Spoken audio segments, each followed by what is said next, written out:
என்னடா இது தமிழ் சினிமா பயங்கரமா இம்ப்ரூவ்மெண்ட் ஆயிட்டே இருக்கு போல. ஏன்னா கொஞ்ச நாளா பெரிய ஹீரோஸ்ல இருந்து சின்ன ஹீரோஸ் வரைக்குமே சவுத் சைட பேஸ் பண்ணி தான் கதைகளை சூஸ் பண்ணி படங்கள்லாம் எடுத்துட்டு இருந்தாங்க.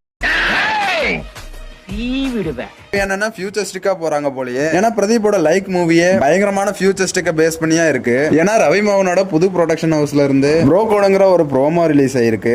எஸ்ஜே சூர்யால எந்த கேரக்டர் கொடுத்தாலும் பிரிச்சு வைப்பாரு போலயே. ரவி மோகன சாஃப்டான சைட்ல இருந்து நிறையவே பார்த்திருக்கோம். அது மட்டும் இல்லாம மலையாள ஆக்டரும் இருக்காரு போல. ஃப்ரெண்ட்ஸோட சேர்ந்து ஹாப்பியா இருந்து சுத்திட்டு ஆக்சுவலா ப்ரோமோலயே ஆஃப்டர் மேரேஜுக்கு அப்புறம் பசங்க எல்லாம் எப்படி மாறுறாங்க சூப்பர் ரியலிஸ்டிக்கா காமிச்சிருக்காங்க. இந்த டார்ச்சர் எல்லாம் தாங்க முடியாம எப்படி தப்பிக்கலாங்கிறத கிரிமினலா யோசிச்சு எப்படி தப்பிக்க போறாங்கிறத இந்த கதை பேஸ் பண்ணி இருக்க போகுது. இவங்க கையில கார்ட் டைப்ல ஏதோ டெக்னாலஜி கிடைக்குது. அது மட்டும் இல்லாம இப்பெல்லாம் நடிப்பு அரக்கன்னு சொல்லிட்டு இருக்கிறவங்கள தான் தமிழ் சினிமால இன்ட்ரோடியூஸ் பண்ணிட்டு இருக்காங்க.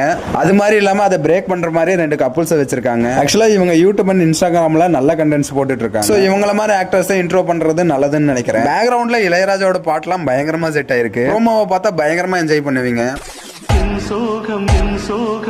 சோகம் என்னோடுதான்